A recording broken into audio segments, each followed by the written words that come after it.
Hi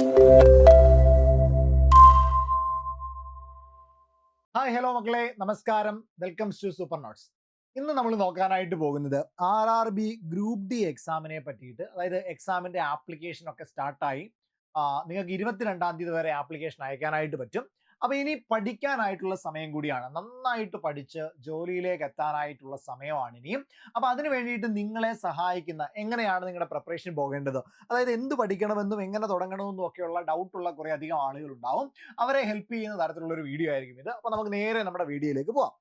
അതായത് നമ്മുടെ date application start ചെയ്തിട്ടുള്ളത് 22/1/2025 കൂടിയിട്ടാണ് അല്ലെ പബ്ലിഷ് ചെയ്തിട്ടുള്ളത്. അങ്ങനെ ആപ്ലിക്കേഷൻ ചെയ്തു തുടങ്ങാനുള്ള ഡേറ്റ് 23/1 തുടങ്ങി 22/2 വരെയാണ്. അപ്പൊ ആരെങ്കിലും അപ്ലൈ ചെയ്തിട്ടില്ല എങ്കിൽ ഇപ്പോൾ തന്നെ എന്ത് ചെയ്തേക്കാം, കയറി അപ്ലൈ ചെയ്തേക്കാം. എങ്ങനെ അപ്ലൈ ചെയ്യണം, എങ്ങനെയാണ് പ്രിഫറൻസ് സെറ്റ് ചെയ്യേണ്ടത്, വനിതകൾ എങ്ങനെയാണ് പ്രിഫറൻസ് സെറ്റ് ചെയ്യേണ്ടത്, ഇത്തരത്തിലുള്ള എല്ലാ കാര്യങ്ങളും പറഞ്ഞുകൊണ്ടുള്ള വീഡിയോസ് നമ്മുടെ ഈ ഒരു ചാനലിൽ തന്നെ ലഭ്യമാണ്. ആ വീഡിയോസ് ഒക്കെ കാണുക, നന്നായിട്ട് മനസ്സിലാക്കുക, എന്ത് ചെയ്യുക, ആ പരീക്ഷയ്ക്ക് വേണ്ടിയിട്ട് അപ്ലൈ ചെയ്യുക. ഇനി അതിനുശേഷം നമുക്ക് പരീക്ഷ എന്നത്തേക്കാണ് മക്കളെ പ്രതീക്ഷിക്കാൻ കഴിയുക. മക്കളെ ഏകദേശം ജൂൺ ജൂലൈ മാസങ്ങളിലേക്ക് CBT എക്സാമിനേഷൻ പ്രതീക്ഷിക്കാം. ഓക്കെ, ജൂൺ ജൂലൈ മാസങ്ങളിലേക്ക് CBT എക്സാമിനേഷൻ പ്രതീക്ഷിക്കാം. ഈ എക്സാമിന് ഒരു പ്രത്യേകതയുള്ളത് ഒറ്റ സ്റ്റേജ് എക്സാം ആണ് അല്ലേ, ഒറ്റ സ്റ്റേജ് മാത്രമേ ഉള്ളൂ എക്സാമിനേഷൻ. അപ്പൊ അതുകൊണ്ട് തന്നെ 2025 എല്ലാ പ്രൊസീജിയറും പൂർത്തിയാക്കി ജോലിയിലേക്ക് പ്രവേശിക്കാനായിട്ടുള്ള ഒരു സാഹചര്യം ഒരുങ്ങുമെന്നാണ് വിശ്വസിക്കുന്നത്. അപ്പൊ ഒറ്റ പരീക്ഷ മാത്രം എഴുതി ജോലിയിലേക്ക് കടക്കാൻ കഴിയുന്ന ഒരു അടിപൊളി പോസ്റ്റാണ്. ഇപ്പൊ തന്നെ സ്റ്റാർട്ടിംഗ് സ്കെയിൽ ഒരു 32,000 തൊട്ട് 36,000 വരെ സ്റ്റാർട്ടിംഗ് സ്കെയിൽ കിട്ടാൻ സാധ്യതയുള്ള ഒരു പോസ്റ്റാണ്. ദെൻ 8th പേ കമ്മീഷൻ വരികയാണെങ്കിൽ ഒരു 45,000 എന്താണ് സാലറി കിട്ടാൻ സാധ്യതയുള്ള ഒരു അടിപൊളി എക്സാമിനേഷൻ ആണ് ഗ്രൂപ്പ് ഡി എക്സാമിനേഷൻ. അപ്പൊ നമുക്ക് ജൂൺ മാസത്തിൽ പ്രതീക്ഷിക്കുകയാണെങ്കിൽ തന്നെ നമ്മുടെ മുൻപിൽ ഇനിയും കൃത്യമായിട്ടൊരു 120+ ഡേയ്സ് ഉണ്ട്. ഓക്കെ, 120+ ഡേയ്സ് ഉണ്ട്. അതായത് ഫെബ്രുവരി മാസത്തിൽ ഇനിയും ഒരു 20 അല്ലെങ്കിൽ ഒരു 20 ദിവസം കൂടി, ഒരു 22 ദിവസങ്ങൾ ഫെബ്രുവരി ഉണ്ട്. മാർച്ച് മാസത്തിൽ ഒരു 31 ദിവസമുണ്ട്. ദെൻ ഏപ്രിൽ മാസത്തിൽ ഒരു 30 ദിവസമുണ്ട്. മെയ് മാസത്തിൽ ഒരു 31 ദിവസമുണ്ട്.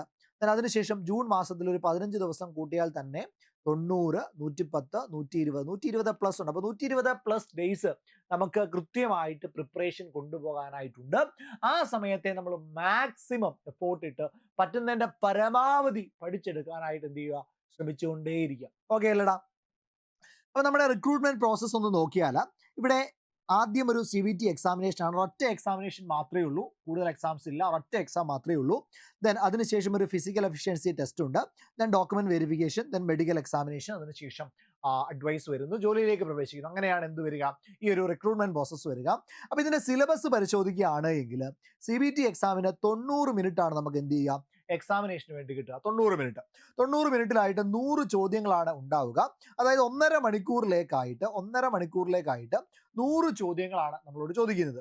അതിൽ പ്രത്യേകതയുള്ളത് ഇവിടെ ജനറൽ സയൻസ് എന്നും general awareness and current affairs എന്ന് പറഞ്ഞുകൊണ്ട് 2 സെക്ഷനുകളുണ്ട്. ഇതിൽ ഏറ്റവും പ്രധാനപ്പെട്ട ഒരു ഭാഗമാണ് ജനറൽ സയൻസ്. കാരണം 25 മാർക്കിന്റെ ഷെയർ ആണ് അവിടെ വരിക. അതിൽ ഫിസിക്സ്, കെമിസ്ട്രി, ബയോളജി ഈ 3 സബ്ജക്റ്റുകളിൽ നിന്നായിട്ട് 25 മാർക്കിന്റെ ഷെയർ വരുന്ന ഭാഗമാണ്. ഓക്കെ, 25 മാർക്ക്, അതായത് 3 സബ്ജക്റ്റിലൂടെ കടന്നു പോകുമ്പോൾ 25 മാർക്ക് കിട്ടുന്നു. എന്നാൽ ജനറൽ അവയർനെസ് ആൻഡ് കറണ്ട് അഫയറിലേക്ക് വരുമ്പോൾ അവിടെ കറണ്ട് അഫയർ ഉണ്ട്. ഒരു 7 മുതൽ 7-5 അല്ലെ ഒരു 5 മുതൽ 7 വരെ ചോദ്യങ്ങൾ കറണ്ട് അഫയറിൽ നിന്ന് വന്നാൽ ഒരു 15 ചോദ്യങ്ങളാണ് ബാക്കിയുള്ള ജനറൽ അവയർനെസ് സബ്ജക്ട്സിൽ നിന്ന് പ്രതീക്ഷിക്കാൻ കഴിയുക. അതായത് ആർട്ട്, സ്പോർട്സ്, അതേപോലെ തന്നെ പൊളിറ്റി, ജോഗ്രഫി, ഹിസ്റ്ററി, ഈ എല്ലാ സബ്ജക്റ്റുകളിൽ നിന്നുമായിട്ടൊരു 15 ചോദ്യങ്ങളാണ് ചോദിക്കാനായിട്ട് സാധ്യതയുള്ളത്. അപ്പൊ നിങ്ങളുടെ പ്രിപ്പറേഷൻ എങ്ങനെ പോകണമെടാ, ഈ ഒരു സയൻസ് റീജിയൻസിന് കൂടുതൽ വെയിറ്റേജ് കൊടുത്തിട്ട് വേണം നിങ്ങൾ എന്ത് ചെയ്യാനായിട്ട്, പ്രിപ്പയർ ചെയ്യാനായിട്ട്. കൂടുതൽ സമയം നിങ്ങൾ ഈ പറയുന്ന ഫിസിക്സ്, കെമിസ്ട്രി, ബയോളജിക്ക് വേണ്ടി സ്പെൻഡ് ചെയ്യുക. കൂടുതൽ അതേപോലെ തന്നെ സെലക്റ്റീവ് ആയിട്ട് നിങ്ങൾ ജനറൽ അവയർനെസ്സിലേക്ക് വരിക. അവിടെ കറണ്ട് അഫയറിന് നല്ല എഡ്ജ് ഉണ്ട്. കറണ്ട് അഫയേഴ്സ് നന്നായിട്ട് തന്നെ പഠിക്കുക. അതിനോടൊപ്പം തന്നെ ജനറൽ അവയർനെസ്സിന്റെ ബാക്കിയുള്ള ഭാഗങ്ങൾക്ക് എന്താണ്, ഒരു സെലക്റ്റീവ് ആയിട്ടുള്ള ഒരു സ്റ്റഡിയിലേക്ക് പോവുക. ഓക്കെ അല്ലേ? ഇനി ഇത് കൂടാതെ മാത്തമാറ്റിക്സും ജനറൽ ഇന്റലിജൻസ് ആൻഡ് റീസണിംഗ് ആണുള്ളത്. ഇവിടെ രണ്ടിടത്തും കൂടെ 55 മാർക്കാണ് വരിക. അതായത് ഇവിടെ ജനറൽ ഇന്റലിജൻസ് ആൻഡ് റീസണിംഗിൽ നിന്ന് 30 ചോദ്യങ്ങൾ ചോദിക്കും. അപ്പൊ ഇവിടെ കൃത്യമായിട്ട് പ്രാക്ടീസിനാണ് പ്രാധാന്യം കൊടുക്കുന്നത്. നിങ്ങൾ ഓരോ ടോപ്പിക്സ് പഠിച്ചു പോകുന്നു, അതിനിടയ്ക്ക് കൃത്യമായിട്ട് ആ ടോപ്പിക്സ് റിവൈസ് ചെയ്ത് പ്രാക്ടീസ് ചെയ്തുകൊണ്ടേയിരിക്കും. അങ്ങനെ പ്രാക്ടീസ് ചെയ്യുമ്പോഴാണ് നമുക്ക് കുറച്ചുകൂടി അവിടെ എന്ത് ചെയ്യാനായിട്ട് കഴിയുക, ബെറ്റർ ആവാനായിട്ട് കഴിയുക. അപ്പൊ കൃത്യമായിട്ടുള്ള ഒരു പ്രാക്ടീസിലൂടെ ടാക്കിൾ ചെയ്യാനായിട്ട് കഴിയുന്ന ഭാഗമാണ് ജനറൽ ഇന്റലിജൻസ് ആൻഡ് റീസണിങ്. ഇനി മാത്തമാറ്റിക്സിലേക്ക് വന്നാലോ, അവിടെ 25 ചോദ്യങ്ങളാണ് ചോദിക്കുക, 25 മാർക്കിന്റെ ചോദ്യങ്ങളാണ് വരിക. അപ്പൊ അവിടെയും നല്ലൊരു എഡ്ജ് വേണം. അപ്പൊ ഈ ഒരു 2 പോയിന്റുകൾ കൃത്യമായിട്ട് ക്ലിയർ ചെയ്യാൻ വേണ്ടിയിട്ട് പ്രാക്ടീസ് ആണ് നമ്മൾ എന്ത് ചെയ്യുക, മേക്ക് ചെയ്യുക. അപ്പം പഠിക്കുക, പഠിക്കുന്നതിനോടൊപ്പം കൃത്യമായിട്ട് റിവൈസ് ചെയ്ത് പോകുക. കൃത്യമായിട്ടുള്ള പ്രാക്ടീസിലൂടെ എന്ത് ചെയ്യാനായിട്ട് കഴിയും, നിങ്ങൾക്ക് ഈ ഒരു ജോലിയിലേക്ക് എത്താനായിട്ട് കഴിയുമെന്നുള്ളതിന് സംശയമില്ല. ഇങ്ങനെയാണ് നിങ്ങളുടെ മാർക്ക് അലൈൻമെന്റ് വരിക. ഓക്കെ, അപ്പൊ ഇവിടെ സിലബസ് ഒന്ന് പരിശോധിക്കുകയാണെങ്കിൽ കുറച്ചുകൂടി അകത്തോട്ട് കയറി സിലബസ് ഒന്ന് നോക്കിയാൽ മാത്തമാറ്റിക്സിൽ നിന്ന് number system, board mass, decimals, fractions, LCM, HCF, ratio and proportion, percentage, mensuration, time and work, time and distance, ഇങ്ങനെ പോകുന്ന ഭാഗങ്ങളാണ് എന്ത് ചെയ്യുന്നത്, മാത്സിന് വരിക. അതായത് നമ്മൾ നോർമലി പഠിച്ചു വരുന്ന മാത്സിന്റെ റീജിയൻസ്. ഇവിടെ ഓരോ ടോപ്പിക് വൈസ് ആയിട്ട് നിങ്ങൾ പഠിക്കുക. പഠിച്ചതിന് ശേഷം കൃത്യമായിട്ടുള്ള ഒരു റിവിഷൻ അവിടെ ഒരു നിശ്ചിതമായ ഇടവേളയിൽ കൊടുക്കുക. അല്ലെങ്കിൽ ഈ ഭാഗങ്ങളൊക്കെ നമ്മൾ ഈ ഇക്വേഷൻസ് ഒക്കെ നമ്മൾ മറന്നുപോകും, ഷോർട്ട് കട്ടുകളൊക്കെ നമ്മൾ പഠിക്കും, പക്ഷെ അതൊക്കെ മറന്നുപോകും. അതിനുശേഷം കൃത്യമായിട്ടുള്ള ഒരു പ്രാക്ടീസിലേക്ക് എന്ത് ചെയ്യുക, ഈ ഒരു ഭാഗത്തേക്ക് പോവുക. ദെൻ അതിനുശേഷം വരുന്ന general intelligence and reasoning, same ആയിട്ടുള്ള കാര്യങ്ങളൊക്കെ തന്നെയാണ്. Coding, decoding, mathematical operations, relationship, syllogism, Venn diagram, അല്ലേ, കൺക്ലൂഷൻസ് ആൻഡ് ഡിസിഷൻ മേക്കിംഗ്, ഇതൊക്കെ എന്താണ് സ്ഥിരമായിട്ട് നമ്മൾ RRB പരീക്ഷയ്ക്ക് പഠിക്കുന്ന കാര്യങ്ങൾ തന്നെയാണ്. അപ്പോൾ ഇവിടെയും കൂടുതൽ സമയം നിങ്ങൾ ടൈം സ്പെൻഡ് ചെയ്യുക. ഒരു ദിവസം നിങ്ങൾ 6 മണിക്കൂറാണ് പഠിക്കുന്നത് എങ്കിൽ അവിടെ കൃത്യമായുള്ള ഒരു 3 മണിക്കൂർ എന്ത് ചെയ്യണം, ഈ ഭാഗങ്ങൾ, അതായത് ജനറൽ ഇന്റലിജൻസ്, മാത്സ് റീജിയൻസിന് വേണ്ടി നിങ്ങൾ മാറ്റി വെച്ചിരിക്കണം. ഈ 2 റീജിയൻസിന് വേണ്ടി മാറ്റി വെച്ചിരിക്കണം. ഒരു പകുതി സമയം മാറ്റി വെച്ചിരിക്കുക. ബാക്കിയുള്ള 3 മണിക്കൂറിൽ ഒരു 2 മണിക്കൂർ തീർച്ചയായിട്ടും നിങ്ങളുടെ സയൻസ് റീജിയൻസിന് വേണ്ടിയിട്ടും GK റീജിയൻസിന് വേണ്ടിയിട്ട് മാറ്റിവെക്കുക. അതായത് സയൻസിന് കൂടുതൽ ഷെയർ ഇട്ട് കൊടുക്കുക, കുറച്ച് സമയം GSന് കൊടുക്കുക.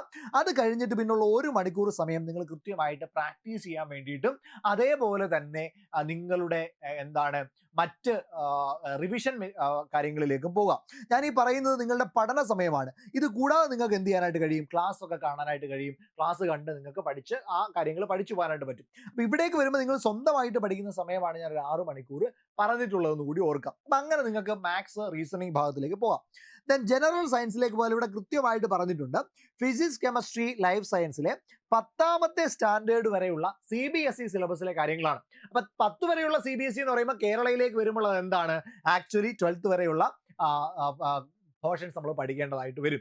അപ്പോൾ എന്താണ്, നന്നായിട്ട് ഈ ഒരു ഭാഗം ജനറൽ സയൻസ് എന്ന് പറയുന്ന ഭാഗത്തിൽ 10 വരെയുള്ള ക്ലാസ്സുകളിലെ ടെക്സ്റ്റ് ബുക്കുകളൊക്കെ CBSE സിലബസിലുള്ള ടെക്സ്റ്റ് ബുക്കുകളൊക്കെ വെച്ചുകൊണ്ട് നന്നായിട്ട് പഠിക്കാനായിട്ട് ശ്രമിക്കുക. കൂടുതൽ പ്രപ്പോർഷൻ ഇവിടെ കൊടുക്കുക. 25 മാർക്കാണ് അവിടെ നിന്ന് വരിക. ഇനി ജനറൽ അവയർനെസ് ആൻഡ് കറണ്ട് അഫയേഴ്സിലേക്ക് വന്നാലോ, അവിടെ കറണ്ട് അഫെയർ ഭാഗത്തിനാണ് കൂടുതൽ എഡ്ജ് വരിക. 7 ചോദ്യങ്ങൾ തൊട്ട് ചിലപ്പോൾ അത് 10 ചോദ്യങ്ങളിലേക്ക് വരെയൊക്കെ പോകാനായിട്ടുള്ള സാധ്യതയുണ്ട്.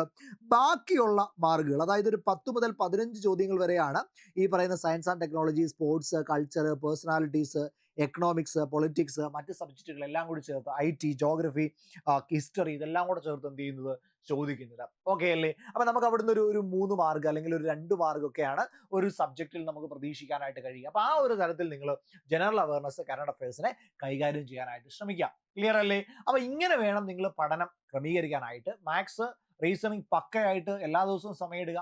കൃത്യമായിട്ടുള്ള റിവിഷൻ അവിടെ കൊടുത്തുകൊണ്ടേയിരിക്കുക.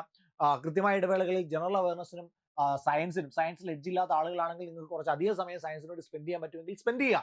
കാരണം അവിടെ മാർക്ക്, റിട്ടേൺ ഓഫ് ഇൻവെസ്റ്റ്മെന്റ് കൂടുതലാണ്. നമ്മൾ എത്ര സമയം സ്പെൻഡ് ചെയ്യുന്നു അത്രയും റിട്ടേൺ നമുക്ക് കൂടുതലാണ്. 25 മാർക്ക് ആ 3 സബ്ജക്റ്റുകളിൽ നിന്നായിട്ട് ചോദിക്കും എന്നുള്ളത് തന്നെയാണ് അതിന്റെ കാരണം.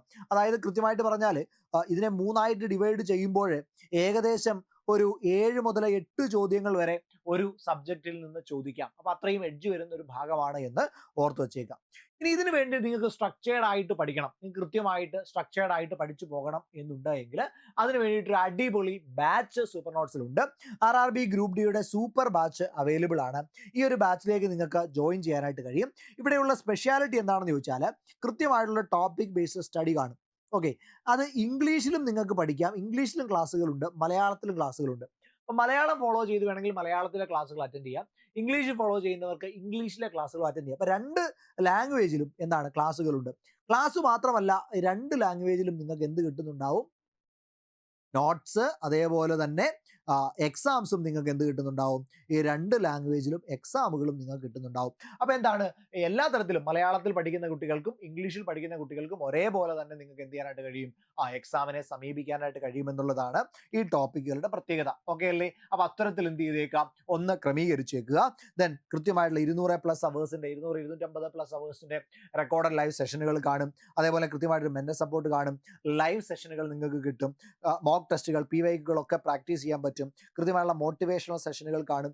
അങ്ങനെ എല്ലാമായിട്ടുള്ള അടിപൊളി ബാച്ച് തന്നെയാണ് RRB ഗ്രൂപ്പ് ഡി ബാച്ച്. 8281223366 എന്ന് പറയുന്ന നമ്പറിലേക്ക് ബന്ധപ്പെട്ട് കഴിഞ്ഞാൽ ഈ ബാച്ചിന്റെ കൂടുതൽ വിവരങ്ങൾ നിങ്ങൾക്ക് അറിയാൻ പറ്റും. ഓക്കെ അല്ലേടാ? അപ്പൊ നന്നായിട്ട് പഠിക്കുക, പറ്റുന്നതിന്റെ മാക്സിമം എഫോർട്ട് ഇടുക. ബാച്ചിൽ ജോയിൻ ചെയ്യാനുണ്ടെങ്കിൽ നിങ്ങൾ തീർച്ചയായിട്ടും ഈ നമ്പറിലേക്ക് ബന്ധപ്പെടുക. അപ്പൊ നമുക്ക് മറ്റൊരു സെഷനിൽ കാണാം. അതുവരേക്കും താങ്ക് യു.